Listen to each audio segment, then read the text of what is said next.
Hello, this podcast is on Evolutionary Service Group 1, the Telepathic Communicators. Before we begin talking about this service group, a large part of the conversation is about an ideal working through all the evolutionary service groups. At this point, mostly Western cultures are in flux and in change on all levels, and we are seeing many Aquarian ideas of sharing, harmony, cooperation, and goodwill that are beginning to work out within society.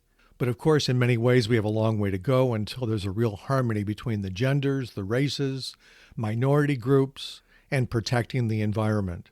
Our purpose in these podcasts is on the evolutionary service groups is to describe changes that are moving the service groups towards integration with these soul principles and values. This would in turn mark a true evolution and transformation of humanity's values. In this discussion today, using the term telepathic, we can also think of the meaning of a person whom is sensitive to thoughts in the national conversation and or deeper meaning to ideas coming to fruition, and is able to articulate that idea. I'll provide some examples to demonstrate this concept. We recall that the names for each of the service groups originated from the Alice Bailey teachings almost 100 years ago. The telepathic communicators are focused in their mind, or in the mind, the plane of mind, which we also call, where they ideally receive ideas and impressions from the soul and from the mind of the master to implement goodwill, right human relations, and harmlessness in all their activities. Remember from the first podcast that thought is energy and is communicated by this group via thought, speech, and the written word. This facilitates human progress for individuals and groups to facilitate right speech between groups with fresh and transformative ideas so that a new way of communication can be brought about. The function of the service workers in this group is to interpret the ideals and objectives which should govern the race, to familiarize the public with the immediate possibilities. This would enable human progress and would help individuals and groups to participate in the unfoldment of in God's plan or the spiritual plan, the divine plan.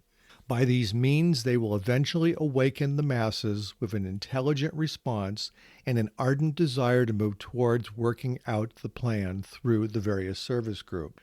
Their activity represents an evolution in consciousness not just for individuals, but for groups and nations. As they serve as custodians of the higher purpose from the masters, they relate all the other service groups and the service group types together. They have the ability to sense the vision of the plan, the telepathic communicators, unfolding as they communicate and foster the concepts of unity, cooperation, and goodwill between groups. For the individual and group who aligns with the soul, this individual will invoke and attract details of the plan into his field of consciousness. Their activity works on the inner planes and can influence leading people in government, economy, education, healthcare workers, scientists, and in the arts, and speak to their minds so that they may be impressed with the need that they must be led to realize that their policies must be determined for world good. Ideally, the work of the telepathic communicators involves strong alignment and integration of the personality, with the soul, mind, brain working essentially as one. So just an alignment with the soul and the higher soul principles is great. A man who is truly telepathic or mentally sensitive knows that the intuition should be developed to allow for clear communication and direct knowledge. In this case, he has focused himself in soul consciousness. From this, his personality must become decentralized, that is, put your personal interests aside, and allow him to be sensitive to impressions coming from the soul and the master and the world of the intuition.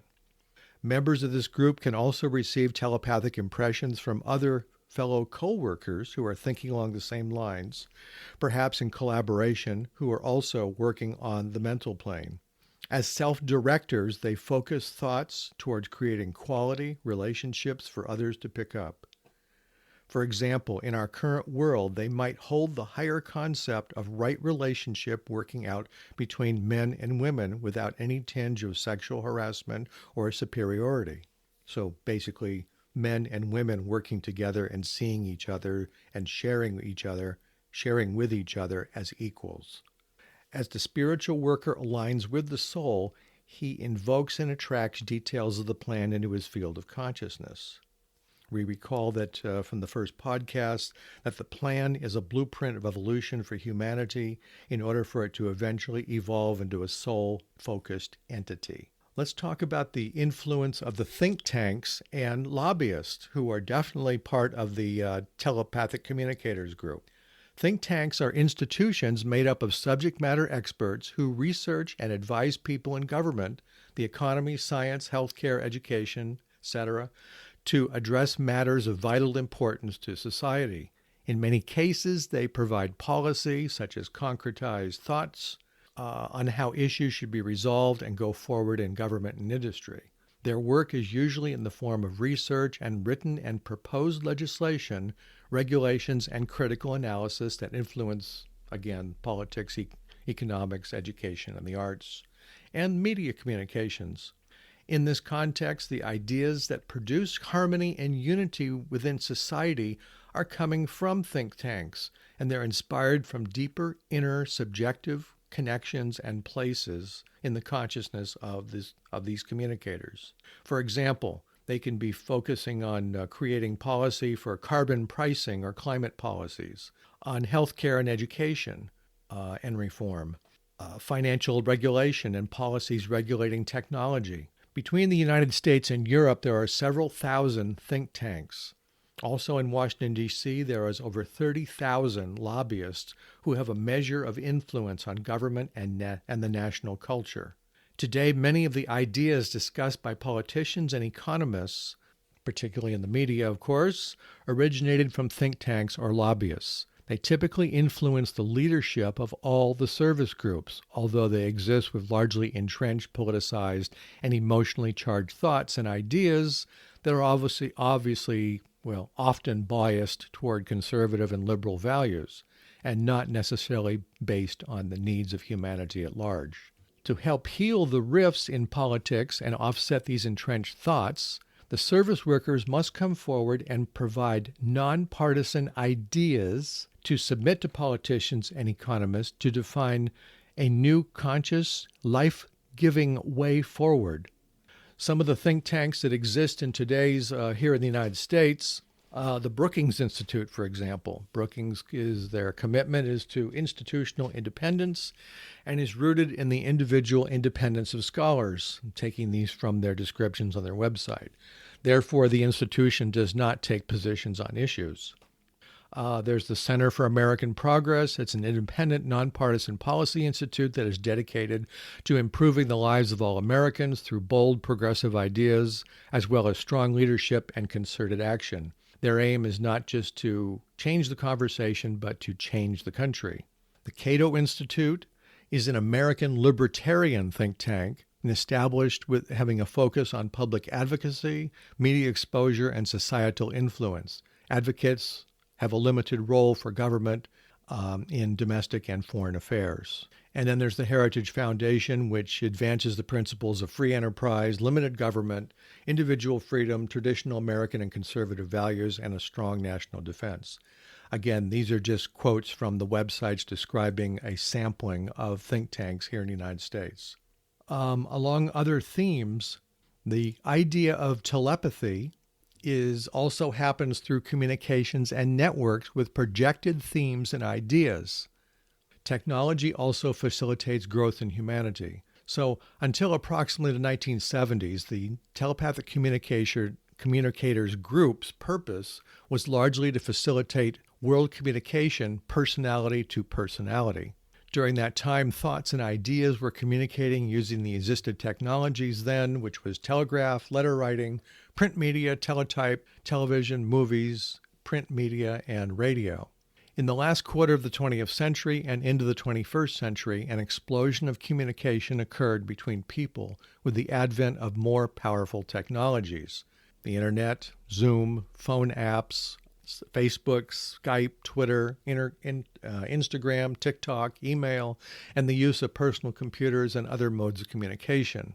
And this has brought forth a more sophisticated means of communication and allowed individuals and groups not necessarily aligned with government and industry to begin using their minds to help develop and teach soul values. When we speak here, of course, we're talking about ideals. This is where a large part of this conversation on each of the C groups is about the ideal, about what can take place. But I also want to provide the reality of what's happening on the ground now and here on the physical plane.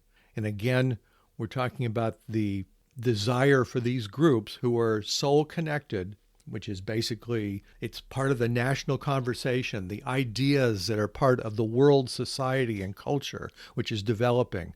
And they're promoting the concepts of goodwill and cooperation, understanding, tolerance, harmlessness, and inclusiveness across the airwaves. These ideas are already in people's minds and hearts. So let's talk about the evolution of humanity through movements. This is all part of how the telepathic communicators are communicating a message. I've stated that the telepathic communicators' work involves helping to change the direction of thought currents in society and thereby transcending speech between individuals and groups.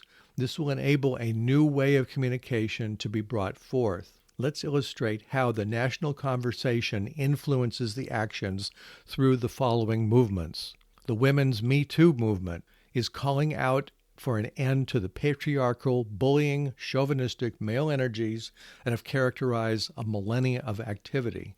They're talking about the impact on misogyny, reports of rape and abuse. The larger issue is about balancing the masculine and feminine energies together, and the Me Too movement is holding the higher concept of right relationship working out between men and women, which helps to overcome the issue of sexual harassment and seeing women as less than men. Concept or thought of the noble masculine is also present within many, which the man sees himself as supporting the higher values for the good of women and for the group, the greater group. There's also the movement, the equal rights group or equal rights movement, and which are calling for equal rights amendment here in the United States, and which would be part of our Constitution, and which would also involve equal pay for women in the workplace.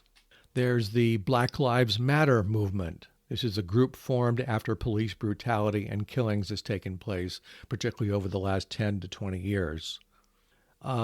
If we speak about movements for education and women and girls, we're largely talking about this conversation in different places around the world, especially in Muslim and Arab countries, where women and girls are not given equal rights within society. They're not allowed to go to school, for example, or they're making it the male-dominated cultures are making it very difficult for women to function.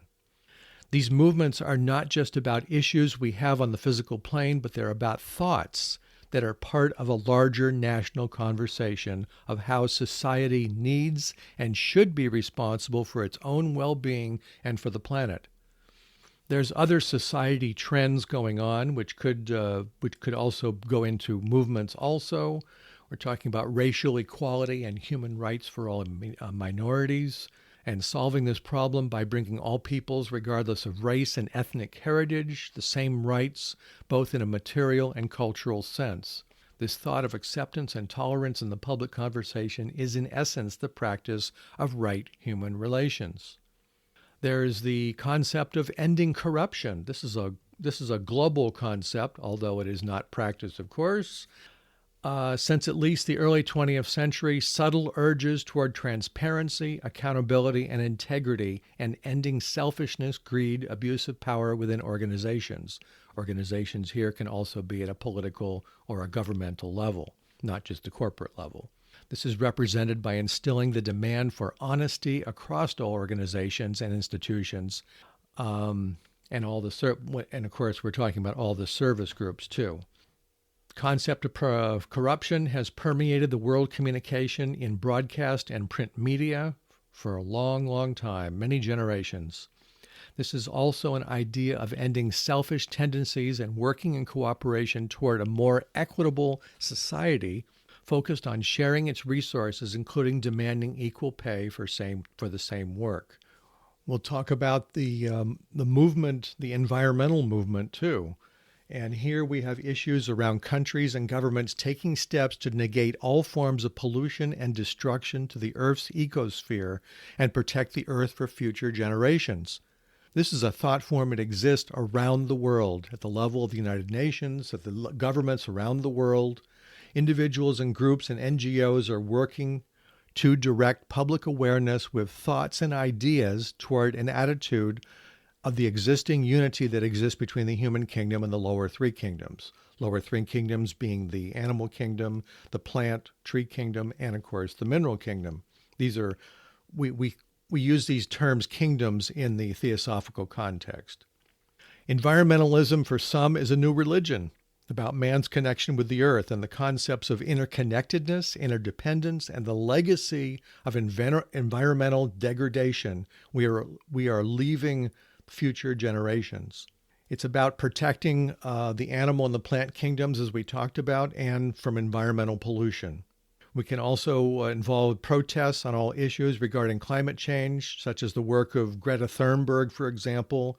You might recall who's a Swedish student who went on strike in front of the Swedish parliament about climate change back in 2017. She also has delivered speeches before the world press and before the United Nations Climate Change Conference in Poland in 2018. About the environment, we're also talking about developing an awareness that there is a chain of life and that all life is nested in all forms. And it relates to the concept of interdependence and interrelationship between the kingdoms, as I said. It's the concept that all aspects of the planetary life is alive and should be understood and protected. There are currently people within the United States Congress, such as Ocasio-Cortez, AOC, with her Green New Deal. It's a relatively new thought and represents a product. It's a product of youth uprising, so to speak, just like Greta Thunberg about fighting climate change. It's a radical idea, and it's not going to take much traction yet because it needs a lot more people to understand and embrace it.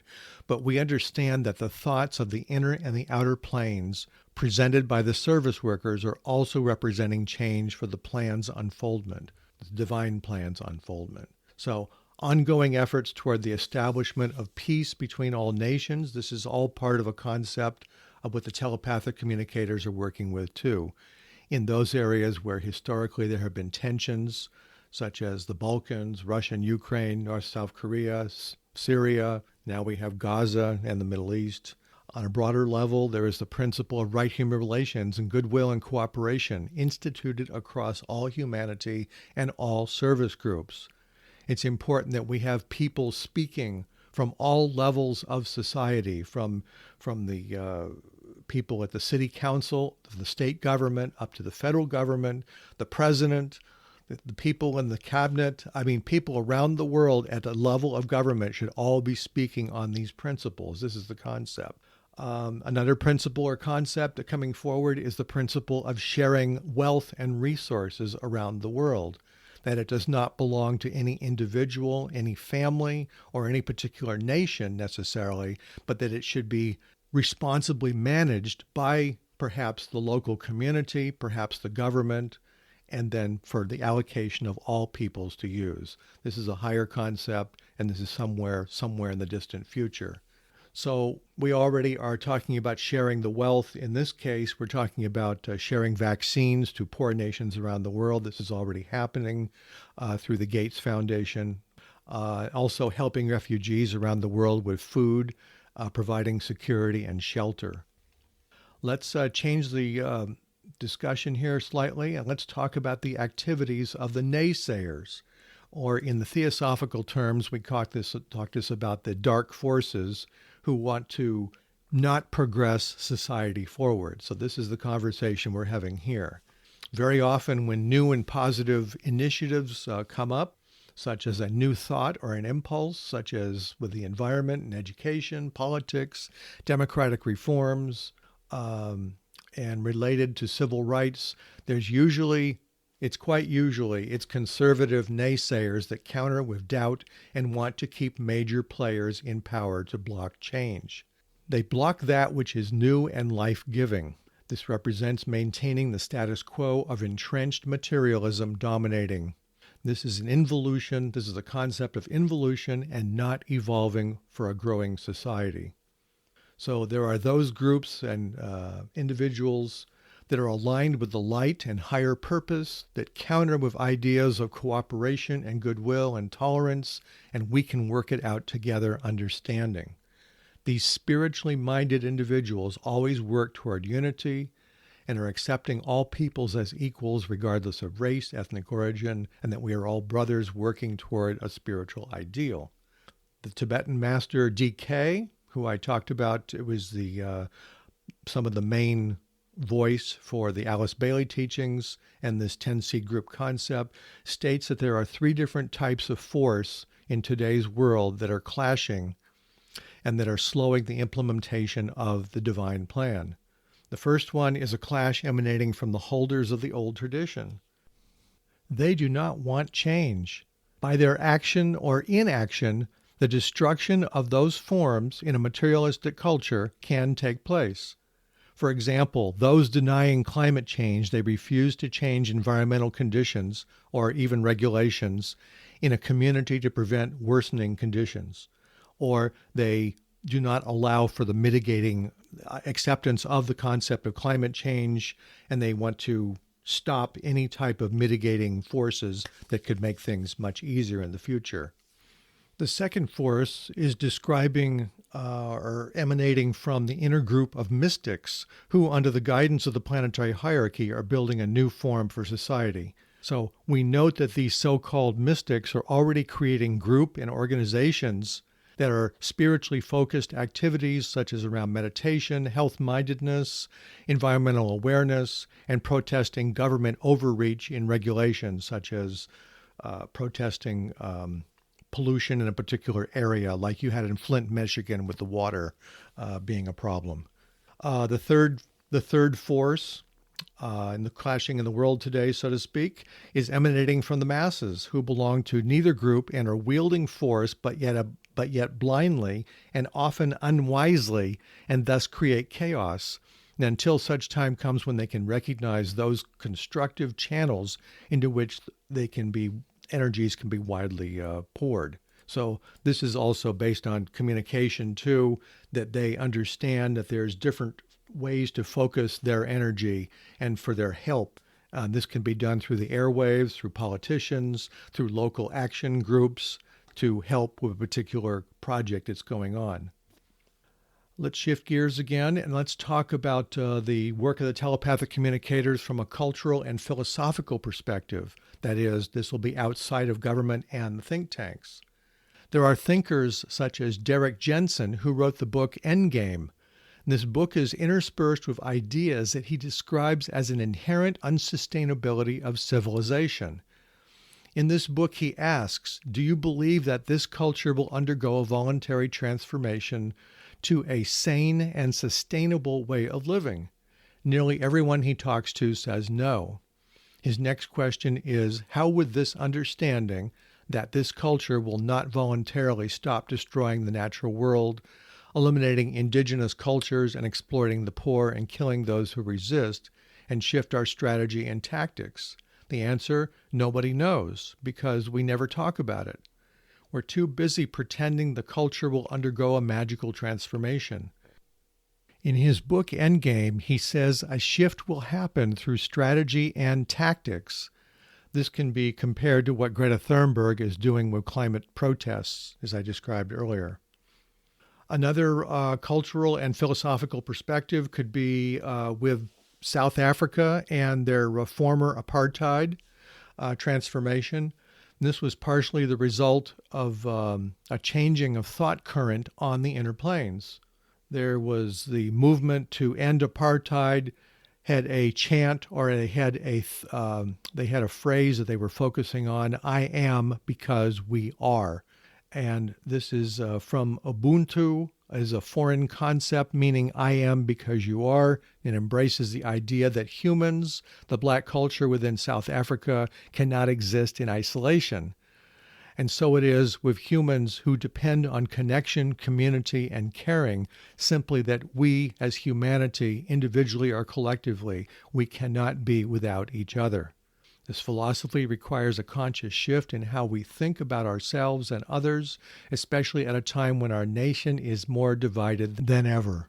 We have the concept of focusing on humanity of each individual. We understand that the potential of the individual human being and groups working collectively can achieve goals, and it's an infinitely greater concept than the potential of any individual.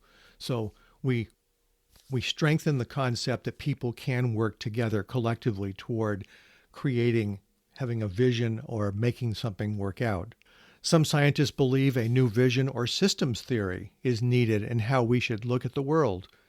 On systems theory, we understand that we as individuals and collectively are a living system existing within other systems.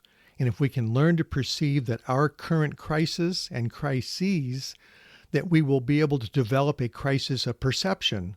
Many of our people already have this in many groups, and realize how that we are all connected and influence other people and things.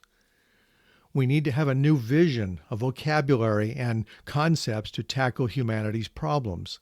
Einstein, remember the Einstein quote, "We cannot solve the problems by using the same kind of thinking we used when we created them."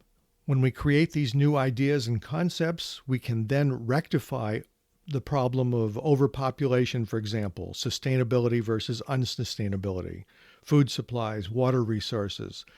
These concepts overlap with each other in the different service groups, such as the political organizers service group, which I'll talk about in another podcast.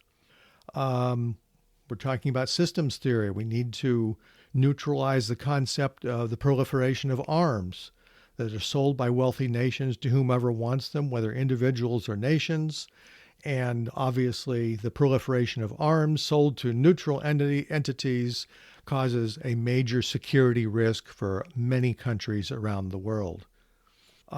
We need to eliminate the potential of mass extinctions of animals and insects here in the 21st century.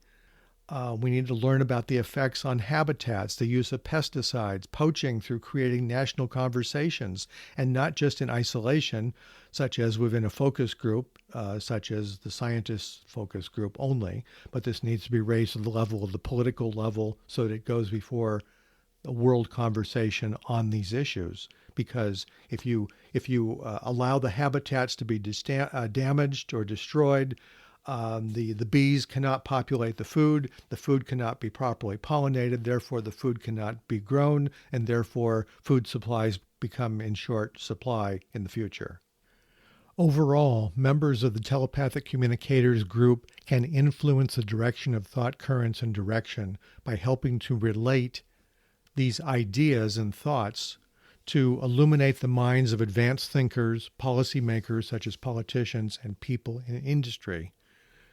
When this higher way of thinking and understanding is invoked of what is best for the community or the nation, the mind of man within the nation can be illuminated, and we all benefit from this. Two examples we could possibly cite here for alleviating future problems relating to the effects of climate change, or making healthcare and medications available for all. From an esoteric perspective, there are great transmitting teachers, which we understand in the esoteric world, that aid with the subjective influence resulting with an unfoldment of consciousness and stimulation in humanity as a whole. So the examples here in history is Christ and the Buddha, who were great transmitters of higher principles, such as love, cooperation, and goodwill, and were able to link humanity with the hierarchy, the spiritual hierarchy, also known as the kingdom of souls, and with the greater principles of the plan. Looking back over 100 years ago, for example, the great cosmic principle of peace between nations was attempted with the establishment of the League of Nations, and this became a precursor to the United Nations. Other great moments in history: when Buddha achieved illumination, he stimulated the light in the world, in the mind of man, and in all forms. He served as the soul of man. The Christ stimulated the love principle in man's heart. Both demonstrated God immanent and God transcendent. Thus the idea of God in the universe and humanity evolved. And the experience of illumination and love became concepts and experience known by the individual in his heart and mind. This affected all cultures around the world. Go into much greater detail and expand on this further when I cover the religious services group in a future podcast. Through the activities of the Telepathic Communicators group, man individually and collectively continues to awaken an intelligent response in man, in society, for helping him to have an ardent desire for enabling the will to good in all his activities for society to flourish. Also, I will be discussing the theme of a new vision for humanity in future podcasts related to all the other seed groups that are having this same concept. In the next podcast, I'll be discussing the Trained Observers Service Group.